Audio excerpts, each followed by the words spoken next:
Salam əziz abituriyentlər, bugünkü mövzumuz Dövlət İmtahan Mərkəzinin 2025-ci il tarix test toplusunda yer alan Uyğur və Xəzər dövlətləridir. Gəlin başlayaq.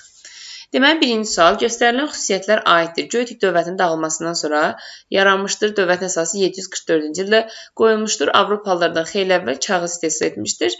Təbii ki də burada cavabımız Uyğurlardır. Orxan çayı sahilində Ordu şəhərini paytaxt elan etmişdir. Çindən xərac almışdır. 842-ci ildə Qırğızlar tərəfindən darmadağın edilmişdir. Burada da eyni şəkildə cavab Uyğurlar idi. Dövlətlərin yaranmasının xronoloji ardıcıllığı müəyyən edək. Uyğur dövləti 744-də, Axund dövləti 4-cü əsrin ikinci yarısında, 1-ci Göytürk isə 552-ci ildə. Təbii ki də cavab birinci 2, sonra 3, sonra da 1 olur. 2, 3, 1, D variantı düzgündür. Dövlətlərin süqutun xronoloji ardıcıllığını müəyyən edək. Deməli, Uyğur dövləti 842-də, Axund 567-də, Səlcuq isə 1157-ci ildə süqut etmişdir. Onda birinci 2, sonra 1, sonra da 3. A doğru variantdır. 8-ci əsrin 40-cı illərində, yəni 744-cü ildə Uyğur xaqanlığının əsası qoyulur. Uyğur dövləti mövcudluğu dövrünə aiddir. Uyğur dövləti mövcud olmuşdu 744-842-ci illərdə. Birinci Həştadsılar döyüşü isə 829-cu ildə olduğuna görə A düzgün variantdır. Sacilər dövlətinin yaranması 898 idi. Dərbənd əmirliyin Şirvanşahlara birləşdirilməsi 1075, Mehranilərin hakimiyyətə gəlməsi 630, Sasanilərin yaranması isə 226-cı ildə. Uyğur dövləti mövcudluğuna aiddir. Yenə 744-842-ci illəri götürürük. Kadisiya döyüşü 636. Babəkin Xürrəmlər hərəkatına rəhbərlik etməyə başlaması 816-cı ildə. Ona görə B düzgündür. Çünki Uyğur dedik 744-dən 842-ci ilə qədər hakimiyyət olmuşdu. Xəzər xaqanlığının süqutu 965 idi. Salarilərin süqutu 981 idi. Satıq Buğra xanın İslam dini rəsmi dövlət elan edilməsi isə 932-ci il. 8-ci sual. Eylervin diaqramına əsasən uyğun bəndləri müəyyən edin. Qutluq Bilgəkül və İltəris. Qutluq Bilgəkül xaqan Uyğurun başçısıdır. İltəris isə 2-ci Göytürk dövlətinin. Göytürk dövlətinin idarə etməsi. Deməli, burada 2A-nı götürürük. 8-ci əsrdə hakimiyyətdə olması. Deməli, İltəris xan 7-ci əsrdə hakimiyyətdə olmuşdu. Amma Qutluq Bilgəkül 8-ci əsrdə 744-45-ci illərdə hakimiyyətdə olduğuna görə 1-ə B-ni götürə bilərik. Yeni dövlətin əsasını qoyması hər ikisinə aid idi. Ötkənin yenidən paytaxt olması İltərisə, həm də deyir yenidən İltərisə aid idi. 2-ci Göytürkün paytaxtı idi. Uyğur dövlətinin idarə etməsi isə Qutluq Bilgəyə aid idi. Cavab olur 1BY, 2DA, deməli 3də C. Uyğurlara aid deyil, Tivetliləri məğlub etmişdi. Bəli, etmişdi. Bölgün dövründə anlatırıq. Mətbəyə yaradıblar. Bəli, kitab çapı bunlara aid idi. 8-ci əsrin 2-ci yarısında dövlət yaratmaq xeyir. Çünki 8-ci əsrin 1-ci yarısı, yəni 744-cü ildə dövlət yaratmışdı. Çin ticarət yollarını ələ keçiriblər. Qırğızlara qarşı da 842-ci ildə mübarizə aparmışdılar. Ərəblər işğallar nəticəsində Talas vadisində Çin ordusunu məğlub etdilər, lakin bu qalibiyyət ərəblərin Mərkəzi Asiyada möhkəmlənməsinə imkan vermədi. Bundan istifadə edən Uyğurlar neynədi? Uyğurlar deməli Mərkəzi Asiyanı işğal edərək Çinin daxili işlərinə qarışmağa başladılar. Əslində burada Çin məğlub olur, ərəb qalib gəlir, amma Mərkəzi Asiyanı ərəblər yox, deyirik ki, Uyğurlar idarə etməyə başlayır. 11. Səbəb-nəticə əlaqələrin doğru verildiyi cavab. Moyançur xaqanın hakimiyyətə gəlməsi, İslamın rəsmi şəkildə din elan edilməsi, xeyir. Ərəblərin Çin ordularını məğlub etməsi, Uyğurların Çinlilərə kömək etməsi. Burada da yanlışdır, yəni belə bir şey yox idi. Ərəblər Çini məğlub edir. 751-ci ildə Talas döyüşündə Uyğurlar da Çinlilərə kömək eləmir. Əksinə, yəni Mərkəzi Asiyanı ələ keçirmişdilər. Səbəb nəticə yenə Talas döyüşünün baş verməsi, Çin ordusunun ərəblərə məğlub olması bu düzgün cavab idi. Qırğızların üsyan qaldırması Göytürkün yox, Uyğurun süqut etməsi olmalı idi. Maniçiliyin qəbul edilməsi, Mərkəzi Asiyanın Uyğurların hakimiyyəti altına keçməsi. Xeyr, bu da yanlış idi.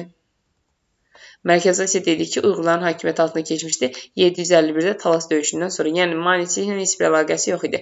Uyğur dövləti ilə Sasani dövlətinə aid oxşar cəhəti müəyyən eləyək. Uyğur 744-də, Sasani isə 226-cı ildə yaranmışdı.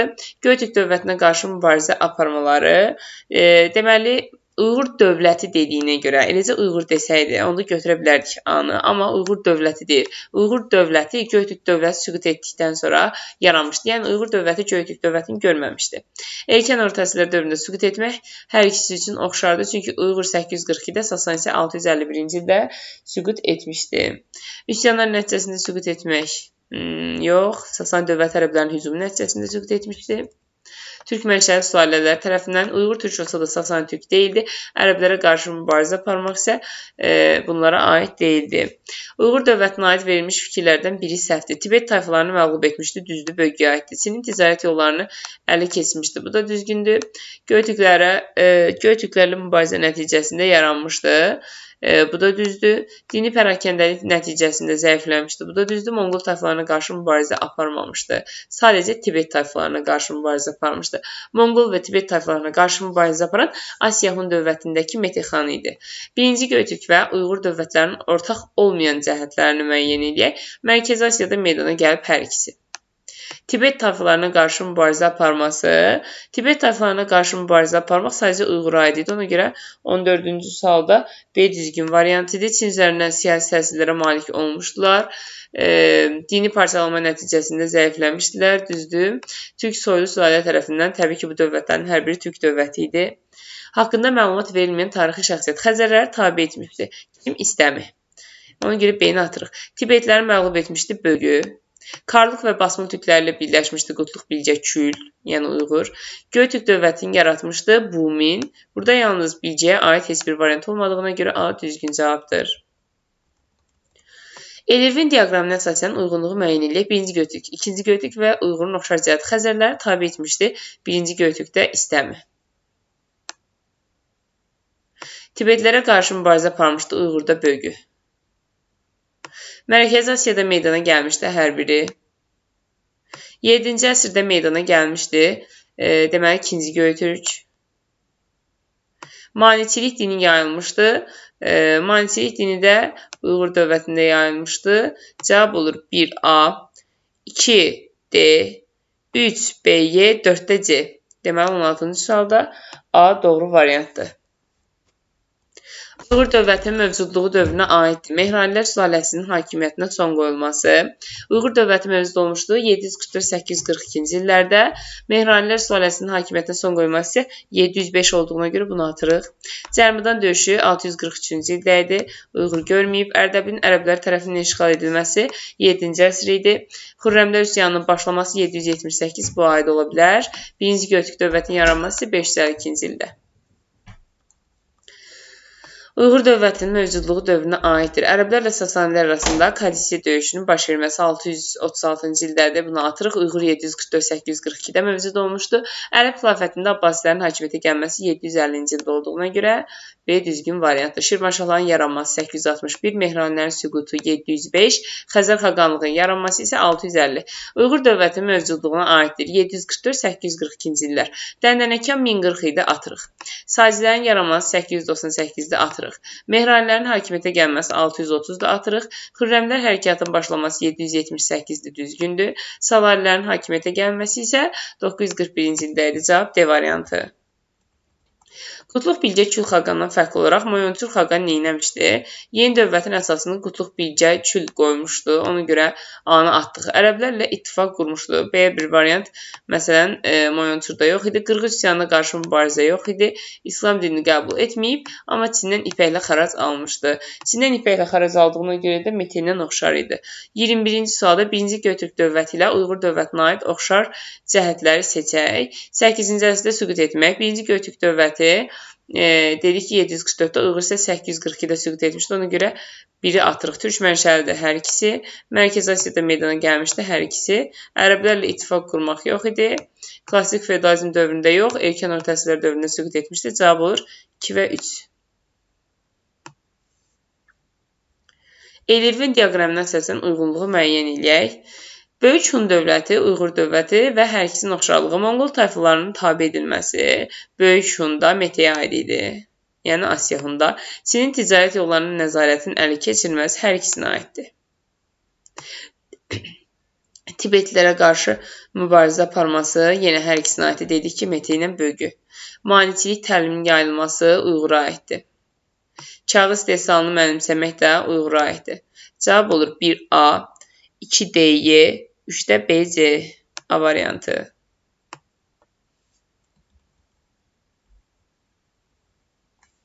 Erkən orta əsrlər dövründə yaranmışdır. Erkən orta əsrlər Avropada və Asiyada. Asiyada deməli 3-11-ci əsrləri, Avropada isə 5-11-ci əsrləri əhatə edirdi. Erkən orta əsrlər dövründə yaranmışdı.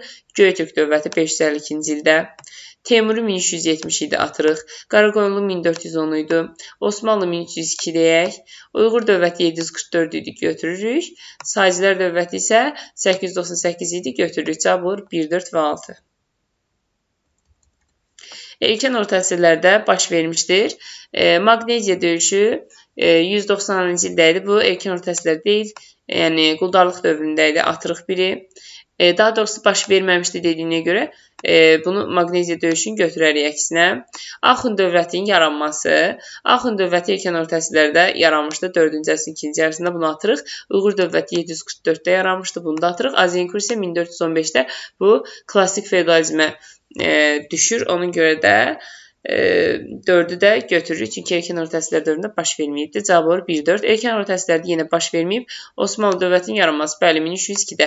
Çin Uyğur xaqanlığından. Çünki erkən orta əsrlər dövrü dedik ki, 5-ci 11-ci əsrlər idi. Çin Uyğurdan asılılığa düşməsi. Uyğur 744-842-ci illərdə mövcud olduğuna görə, ona görə təbii ki də bu aid idi. Bunun avarlara qarşı üsyan qaldırıb dövlət yaratması 552 idi. Fransızlarla İngilislər arasında Poitiers 1356 idi. Ona görə cavab olur 1-dən 4. İkinci Göytürkdən Uyğurların tarixinə aid oxşar xüsusiyyəti soruşur. Deməli, Mərkəzi Asiyadaydı. Türk dövlətlərinin hər biri Mərkəzi Asiyadaydı. Erkən orta əsrlərdə süqut edib. İkinci Göytürk dövləti dediyi erkən orta əsrlər 5-11-ci əsrlərə əhatə edirdi. İkinci Göytürk dövləti deməli süqutunu soruşur. İkinci Göytürk dövlətinin süqut etməsi 744-də, Uyğurunki isə 842-ci ildə, yəni erkən orta əsrlərdə süqut edib. Erkən orta əsrlərdə də yaranmışdı. İkinci Göytürk 682-də, Uyğur 744-də. Sasani ilə mübarizə aparmaları. Deyək ki, ikinci Göytürkdən Uyğur Sasanilərlə mübarizə aparmayıb deyə atırıq. Deməli, Qərbi Roma İmperiyası da həmçinin ikinci Göytürk Sasani dövlətini görməyib. Qərbi Roma İmperiyasının diplomatik əlaqələr saxlamaları. Qərbi Romanda heç görməyib bu dövlətdə, ona görə atırıq. Xronoloji ardıcılığı müəyyən edək. İkinci Göytürk dövlətinin əsasının qoyulması. Bu olur 682-ci ildə Attilanın hakimiyyətə gəlməsi 434. Bunları qeyd edək. 682 Attilanın hakimiyyət illəri 434. Xalqların böyük köçün başlanması 4-cü əsr. Uyğur xaqanlığının əsasının qoyulması da 744-cü il. Ardıcılığı necə düzürük? Təbii ki də ən kiçikdən böyüyə doğru 1-ci 4-cü əsr gəlir, yəni 3. Sonra deməli 2 Attilanın hakimiyyətə gəlməsi 434. Sonra 2-ci Göytürk dövlətinin yaranması 682, yəni 1-cini. Ən sonunda da 4-cü 744-ü götürürük. Cavab olur 3, 2, 1, 4. 28 xronoloji ardıcılığı müəyyən edin. 1-ci Göytürk dövlətinin əsasının qoyulması, Qutluq xanın yeni dövlətin əsasının qoyulması. 1-ci Göytürkün əsasının qoyulması 552-də.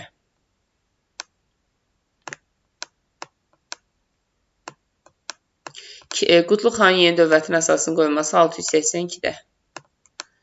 Avropa Hun dövlətinin dağılması 470-də. Uyğur xaqanlığının süqutu da 842-də. İndi ardıcılığı düzəndə yenə ən kiçik rəqəmdən ən böyük rəqəmə doğru gedirik. Əgər eramızdan əvvəl olsaydı, onda ən böyük rəqəmdən kiçik rəqəmə gedərdik. Deməli, burada ən kiçik rəqəm oldu 470. Yəni, birinci gətiririk 3-ü. Sonra gətiririk 1-i, 552-ni. Sonra 682-ni. Ən sonunda da 842-ni. Çinin ticarət yollarının nəzarəti alması Uyğura aiddir. Həmçinin Böyük Xunda Meteyə aiddir. Ona görə AB-ni 1-ə götürürük. 4-cü əsrin ikinci yarısında yaranması isə deməli Avropa Hun dövləti ilə Axund dövlətinə aiddir. Həmçinin Qərbi Romaya aiddir. C-ni yazırıq. Xilafət tərəfindən var. Baxın, Albaniya dövləti 4-cü əsrdə yaranmışdı. 4-cü əsrin ikinci yarısı, amma eramızdan əvvəl idi. Ona diqqət eləyək. Xilafət tərəfindən varlığına son qoyulmuşdur. Həm Albaniyanın, həm də Sasaninin. Yəni D və Y. Deməli, 29-cu sualda cavab olur 1AB, 2C, 3də DY.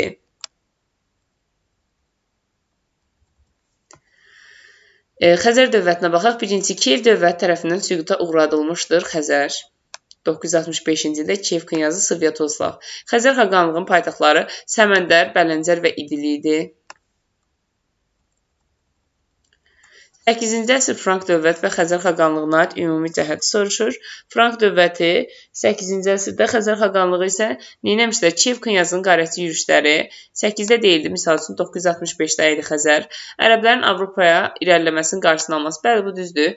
732-ci ildə Puatiye döyüşündə Franklar, Xəzərlər isə ümumiyyətlə Xəzər-Ərəb müharibələri dövründə ərəblərin Avropaya irəliləməsinin qarşısını alır. İudaizm Musəvvilik yalnız Xəzərdə idi. 8-ci əsrdə Bizans uzun sürə müharibələrin aparılması, bu da bunlara aid deyildi. İlk qanunlar toplusu isə Franka aid idi. Cavab olur B variantı. Elirvin diaqramına əsasən uyğun bəndlər. Xəzərlə Albaniyada Mehranilərin hakimiyyət dövrü. Mehranilər sülaləsinin hakimiyyət dövrü 630-dan 705-ə idi. Xəzər xaqanlığı isə 650-dən 965-ə qədər. Ərəb xilafəti ilə mübarizə aparması həm Mehranilərə, həm də Xəzərə aid idi. Ona görə A-nı götürürük 3-ə. Xilafət qoşunları üzərində parlaq qələbələrin qazanılması Xəzərə aiddir. Monqolların yürüşünə məruz qalması bunlardan heç birinə aid deyil. Peçeniklərlə mübarizə aparılması Xəzərlərə aid idi. Ərəb xilafəti tərəfindən süqut edilməsi Mehranilərə aiddir. Cavab olur 1BD, 2Y, 3də A. Deməli, 4-cü sualda cavabımız oldu A variantı. Elirvin diaqramına əsasən uyğun bəndləri müəyyən ilə Xəzər xaqanlığı yeni Mehranilərin hakimiyyət dövründə. Xəzər xaqanlığı dediyi 650-965, Mehranilər sülaləsi isə 630-705-ci illərə aid edir. Xarəzmşah Cəlaləddinin yürüşünə məruz qalması. Xarəzmşah Cəlaləddin 13-cü əsrdə yaşamışdı. Ona görə bunu atırıq. Ümumiyyətlə heç bunları görməyib. Savalın daxili yaxınlığında ərəblərə qalib gəlməsi, bu aiddir Xəzərlərə. Erkən orta əsrlərdə süqut etməsi, bu hər ikisinə aiddir. Çünki Mehranilər 705-də, Xəzər 965-də süqut edib. Kiyev dövlət tərəfindən süquta uğradılmaq sırf Xəzərə aiddir. Əməvilər tərəfindən süquta uğradılmaq isə Mehranilər 705-də Əməvilərin dövrünə düşür. Çünki Əməvilər 661-750-ci illərdə hakimiyyətdə olmuşdu. Cavab olur 1BD, 2Y, 3də C. Deməli, 5də cavab olur Y variantı. 6-ya baxaq. Elirvin diaqramına əsasən uyğun bəndləri müəyyən edin. Xəzər xaqanlığı 7-ci əsrdə və 8-ci əsrdə Ərəb dövləti ilə mübarizə aparması. Ərəb dövlətinin mübarizə həm 7-də, həm də 8-də olub. Ona görə A variantını 3-ə yazırıq. Albaniya hökmdarı Cavanşir ilə mübarizə aparması 7-ci əsr. Çünki Cavanşirin hakimiyyətləri 642-681-ci illər idi. Ölkədə Musəvviliyin dövlət dini elan olunması isə Xəzər xaqanlığının 8-ci əsrinə aiddir. Hələ ki 1B, 2C, 3A-dır. Mehranilərin idarə etdiyi Albaniya dövləti ilə müqavilənin imzalanması.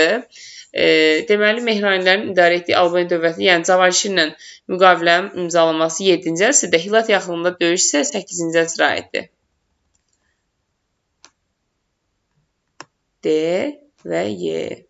Cavab olur 1BD, 2Y, 3də A. Yəni Y variantı 6-cı sualda düzgün cavabdır. Xəzər xaqanlığının zəifləmə səbəbləri, dini pərakəndəlik və xilafətlə aparılan müharibələr elə A düzgün variantdır. Xəzər xaqanlığının zəifləmə səbəbi Ərəb xilafəti ilə uzun müddətli müharibələr, həmçinin peçeniklərlə müharibələr, dini pərakəndəlik. Xəzər xaqanlığına aid deyil, maneçilik təliminin yaranması. Bu Uyğurlara aid idi, ona görə A düzgün cavabdır. Xəzər xaqanlığının 8-ci əsr tarixinə aiddir, maneçilik yox. Bizansdan asılı hala düşməsi yox. Ərəblərlə müharibə aparması, bəli. 10-cu sualda C düzgün variantdır. Hilat və Savalan müharibə döyüşlərini aparmışdı. 11-ci suala baxaq. Elirvin diaqramına əsasən uyğunluğu müəyyən edək. Göytürk dövləti və Xəzər xaqanlığı, həmçinin onların oxşar cəhəti. Aşina soyu tərəfindən idarə olunması hər ikisinə aid idi. Mərkəzi Asiyada meydana gəlmək Göytürkə aiddir, çünki Xəzər Şərqi Avropada idi. Dövlətdə ikinci şəxsin Xaqanbəyə sayılması Xəzərə aiddir. Albaniyanın asılı hala salması Xəzərə aiddir. Budizmin yayılması dövlətin zəifləməsinə səbəb oldu. Bu da Göytürkə aiddir. Cavab olur 1B-yə, 2C-də, 3-də A. 7-9-cu əsrlər Xəzər xaqanlığının tarixinə aid deyil. Şərqi Slavyan tayfalarının tabe edilməsi aiddir. Şərqi Avropaya ərəb hücumlarının qarşısını alması aiddir. Musəviliyin rəsmi din kimi qəbul edilməsi 8-ci əsrdədir, aiddir.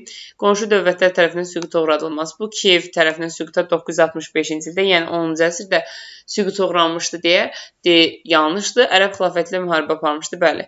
Elə 8-ci əsrdə Hilat və Savalan, 643-cü ildə Bələncər döyüşü. Xəzər xaqanlığı 2-ci Göytürk dövlətindən fərqli olaraq 7-ci əsrdə meydana gəlmişdi. Bu yanlışdır, çünki Göytürkün özü də 7-ci əsrdə meydana gəlib. 682-ci ildə Türk tayfaları ilə mübarizə aparmışdır. Burada da yəni Türk tayfalarına mübarizə aparmaqda heç bir fərq yoxdur. Amma Xəzər xaqanlığında fərqli odur ki, Kiyev knyazlığı ilə mübarizə aparıb 965-də Svyatoslavla, 13-də cavab olur C variantı. Xəzər ərəb müharibələrinə aiddir. Xilafət qalib gələrək Şərqi Avropanı ələ keçirdi. Deməli, burada yəni A variantı düzgün deyil. Düzdür, ərəblərin Avropaya irəliləməsinin qarşısını alır, amma Şərqi Avropanı ələ keçirdi deyə bir şey yoxdur. Şərqi Avropada yaranmışdı bu. Cavanşirin başçılıq etdiyi Alban ordusu ərəblərə qarşı döyüşlərdə iştirak etdi. 14-də B variantı da yanlışdır. Yəni, müharibə ilə əlaqəsi yox idi. Xəzərlə Cavanşir ayrı-ayrılıqda ərəblərlə də ittifaq yaratmışdı. Xəzərlərin Azərbaycana hücumlarına son qoyuldu. Bu düzdür. Xəzərlərin axırda, yəni sonda 8-ci əsrdə Xəzərlərin Azərbaycana hücumlarına son qoyuldu. Xəzərlər İslam qəbul edir, ilk Türk İslam dövləti kimi tarixə düşdülər. Xeyr. Xəzərlər qalib gələrək Cənubi Qafqazda möhkəmləndilər. Xeyr, axırda Xəzərlər məğlub oldular. Xəzər xaqanlığına aid deyil, Albaniya hökmdarı Cavanşirlə müqavilə bağlayıb. Bəli, 654-cü ildə müəyyən müddət paytaxtının Səməndər olması, Xəzərin paytaxtı Səməndər, Bələncər və İdil olmuşdu. İdarəçilikdə müxtəlif dini nümayəndələrin iştirak etməsi, bəli, məhkəmələri də var idi. Hökmdardan sonra gələn şəxsin Yabq adlanması Göytürkə aiddir. Burada Xaqan bəy idi. Rəşidi xəlifələrinə qarşı mübarizə, yəni ərəblərə qarşı mübarizə bəli aparmışdı. 643-cü ildə. Deməli, uyğunluq müəyyən eləyək. Xəzər xaqanlığı 7-ci əsr, 8-ci əsr. Xilafətə qarşı mübarizə aparıb 7-ci əsrdə, həmçinin 8-də də aparıb. Mehranilər sülaləsini asılı hala salmışdı. 630-dan, yəni 654-cü ildə asılı hala salıbdı. Ona görə B-ni götürürük. Slavyanların hücumuna məruz qalmışdı. 7-ci əsrdə, xeyr.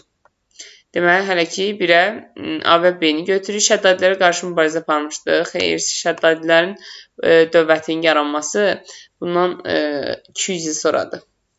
Deməli, Musəviliyi rəsmi din kimi qəbul etmişdi. 8-ci əsrdə düzdür. Cənubi Qafqaz uğrunda Sasanilərlə mübarizənin aparılması. 8-ci əsrdə heç Sasani yox idi. Ona görə cavab olur 1A, 2B. Edirvin diaqramına əsasən uyğunluq. Peçeniklərin hücumları nəticəsində zəifləmişdi Xəzərlər. Erkən orta əsrlərdə meydana gəlib hər biri. Erkən orta əsrlər 5-11-dir. Sasanilərlə hərbi ittifaq qurmuşdu. 1-ci Göytürk dövləti 567-ci ildə Sasanilərlə birləşir Axund dövlətinə son qoyur. Şəddadilərlə müharibə aparmışdı Xəzərlər. Deməli, amma söhbət Xəzər xaqanlığından gedir. Yəni, tayfalarından getmir. Ona görə D-ni yazmırıq bura. Deməli, Uyğurlara qarşı mübarizə aparmışdı. Uyğurlara qarşı mübarizə aparanlar 2-ci Göytürk dövləti idi. 2-ci Göytürk dövləti. Deməli, cavab olur 1C, 2Y, 3A, 4-də B variantı, yəni Y. Xəzər xaqanlığı ilə Albaniya dövlətinin oxşar cəhətlərini müəyyən edir. Türk mənşəli Sualilər tərəfindən idarə olunması düzdür. Ərəb xilafətinə qarşı mübarizə düzdür. 7-ci əsrdə meydana gəlmişdi, yox. 4-cü əsrdə eramızdan əvvəl meydana gəlmişdi Albaniya. Slavyanlara qarşı mübarizə aparmışdır. Yəni, Albaniyada belə bir şey yox idi. Alanlara qarşı mübarizə aparmışdı. 18-də cavab olur 1 və 2. C variantı. Xəzər xaqanlığı mövcudluğu dövrünə aiddir. Yenə 650-965-ci illər Böyük Karlın özünün imperatoru elan edilməsi 800-cü il elə A düzgün variantdır. Attilanın Romanın mühasirəyə alması deyək ki 452-də. Qəznəlinin süqut etməsi 1187-də. Frank dövlətinin yaranması 500-cü ildə, yəni 486-dan sonra Katalan döyüşdə 451-ci ildə cavab olur A variantı. Eylirvin diaqramına əsasən uyğun bəndləri müəyyən edir. Xəzərdən Salarilər ərəb xilafəti ilə uzunmüddətli müharibələrin nəticəsində zəifləməsi, yəni Xəzər xaqanlığı da ərəblərlə müharibələr, sonra da peçeniklərlə toqquşmalar olduğuna görə zəifləyir. Salarilər dövləti də ərəb xilafəti ilə müharibədə yox, ərəblərin parçalanması nəticəsində yaranmışlığına görə biri A-nı götürək. 10-cu əsrin ikinci yarısını süqut etmələri. Xəzər 965-də, Salar isə 981-də bunu hər ikisinə aid götürmək olar. 8-ci əsrdə Musəviliyin dövlət dini elan olunması. Bunu Xəzərə aid götürürük. Şirvanşahlar dövlətinə asılı halda salınan Salarilər idi. 10-cu əsrin 40-cı illərində, yəni 941-ci ildə yarananda Salar idi. Cavab olur 1AC, 2DY, 3də B. C düzgün variantdır. 21-ə baxaq. Xəzərlə Sazilər soruşur. 10-cu əsrin 1-ci yarısını süqut etməyə. Sazilər deməli 941-də süqut edir. Xəzər amma 962-də. Ona görə bunu Saziyə aid götürə bilərik. Xəzər çünki ikinci yarısında ərəb xilafətində müharibənin aparılması hər ikisinə aiddir. Yusif bin Əbusaz və Xəzər xaqanlığı müharibə aparmışdı. Ona görə B-ni götürək. Hər ikisinə. Paytaxtların marağa Ərdəbil olması sadəcə Sazilərə aiddir. Kiyev dövlətinin hücumu nəticəsini süqut etməyə Xəzərə aiddir. Siyasi varlığının 965-ci ildə son qoyulması da Xəzər xaqanlığına aiddir. Cavab olur 1DY, 2AC, 3də B. Xəzər xaqanlığına aid ərəb xilafəti və Albaniya dövlətlə müharibənin aparılması düzdür. Xarəzmşahların hücumu nəticəsində son qoyulması xeyir. Dedik Kiyevin hücumu nəticəsində 965-də son qoyulub. Ərəblərin Şərqi Avropaya yürüşün qarşısı alınıb. Bəli, bu düzdür. Monqolların hücumuna məruz qalması xeyir. Monqolların hücumu 13-cü əsrdədir. Onda heç ərəb, yəni Xəzər xaqanlığı mövcud deyildi. Xəzər xaqanlığına aiddir. Əməvilər xilafəti ilə mübarizə. Əməvilər nə vaxt idi hakimiyyət? 661-dən 750-yə. Yəni 737-də məsələn Əməvilərlə mübarizə aparmışdı. Biri götürə bilərik. Yəni Hilatnan savalına görə. Kür çayı sahilində döyüşdə Albaniya hökmdarı Cavanşirə məğlub olması. Kür döyüşü nə vaxt idi? 662-ci ildə. Xəzər xaqanlığı isə dedik ki 650-dən sonra yaranmışdı. Deməli Cavanşirə məğlub olması 2-də düzdür. Monqolların yürüşünə məruz qalmayıb. Dedik ki, Monqollar 3-cü əsrdə, 13-cü əsrdə yürüş edirdi. Şəddadi hökmdarı Fəzli bin Məhəmmədlə mübarizə aparmaları da deməli Xəzər xaqanlığına aid deyil, Xəzər tayfalarına aiddir. Çünki Şəddadi 971-dən sonra yaranıb. Xəzər 965-ci ildə süqut etmiş. Cavab olur 23-cü sualda 1 və 2. Erkən feodalizm dövründə yaranmışdı, yəni 511-də. Delhi sultanlığı yox, çünki 1206-dır. Böyük Moğol yox. Deməli, bu da 1526-dır. Salarilər dövləti 941-də götürə bilərik. Axund dövləti 4-cü əsrin 2-ci yarısı götürək. Xəzər xaqanlığı 650-də götürək. Osmanlı 1102-də də atırıq. Hadisə nəticə əlaqələrin uyğunluğunu müəyyənləşdirək. Peçeniklərlə mübarizə nəticəsində Xəzər xaqanlığı bəli zəifləyir. Xilafətdə Əbu-Müslimin üsyanı Abbasilərin hakimiyyətə gəlməsi, bəli 750-də. Xəzərlərin inadlı müqaviməti, Qərbi Avropa xalqlarının ərəb hücumlarından xilas olması, Qərbi Avropa yox, Şərqi Avropa. Xəzər xaqanlığında Musəvinin rəsmi din kimi qəbul edilməsi, ərəb dövlətlə Xəzər xaqanlığı arasında müharibənin başlaması. Bu 790-cı ildədir. Ərəblə Xəzər arasında müharibənin başlaması 643-də də var. Ona görə 4 atırıq. Cavab 1-dən 2. Hadisə nəticə əlaqəsinin uyğunluğu müəyyənləşdir. Daxili ziddiyyətlər hakimiyyət uğrunda çəkişmə birinci Göytürkün parçalanması düzdür 588-də. İstəminin Bizanslıların yürüşü Bizans süqut etmir. İstəminin yürüşü 6-cı əsrdədir. Bizans süqut etməsi 1453-də. 680-ci illərdə Qutluğun başçılığı ilə azadlıq mübarizəsi nəticəsində 2-ci Göytürk yarandı düzdür. Kürşadın başçılığı ilə cəsarətlə üsyan, 1-ci Göytürk xaqanlığının yaranması. Kürşad 639-da idi. Onun nəticəsində 1-ci Göytürk, yəni 552-ci ildə dövlətin yaranması mümkün deyildi. Həmçinin Kürşad üsyanı məğlub olurdu. Xəzərlə Salarilər dövlət tarixinə aid oxşar cəhət 10-cu əsrdə süqut etməsi. Xəzər 965-də, Salari 981-də süqut edib. Ərəb xilafətinin parçalanması nəticəsində yaranması. Xəzər xaqanlığı xeyr, elə bir şey yox idi. Hətta Xəzər 650-də yarananda ərəb yenicədən yaranmışdı. Ona görə bunu atırıq. Bizans dövləti ilə müttəfiq olmaları belə bir şey yox idi. Slavyanların hücumuna məruz qalmaları. Deməli, Slavyanların hücumuna məruz qalmaları hansına baxırdıq? 27. Aha. Oxşar cəhətləri soruşurdu da. Slavyanların hücumuna məruz qalmaları bu da var. Hər ikisinə aid oxşar cəhət idi. Amma Əməvilərin hücumuna məruz qalması Salarda ola bilməz. Çünki Əməvilər deməli 661-750-ci illəri əhatə edirdi. Cavab olur. Burada da 1 və 4. Deməli. 28-ci suala baxaq. Xəzər xaqanlığı Uyğur və Avropa Hun dövlətin əsasının Baləmir tərəfindən qoyulması 378-ci ildə Avropa Huna aiddir. A variantı. Kiyev knyazlığının yürüşünə məruz qalması 965-də Xəzərə aid idi. 8-ci əsrdə Musəvilik Xəzərə aid idi. Katalan üzərində Qərbi Rum imperiyası ilə vuruşmaq Avropa Huna aiddir. 842-ci-də Qırğızlar tərəfindən süqut uğradılması da Uyğura aiddir. Cavab olur 1BC, 2Y, 3-də AD. Belə əziz abituriyentlər, əgər daha çox video izləmək istəyirsinizsə, kanalıma abunə olmağı, videomu bəyənməyi və şərh yazmağı unutmayın.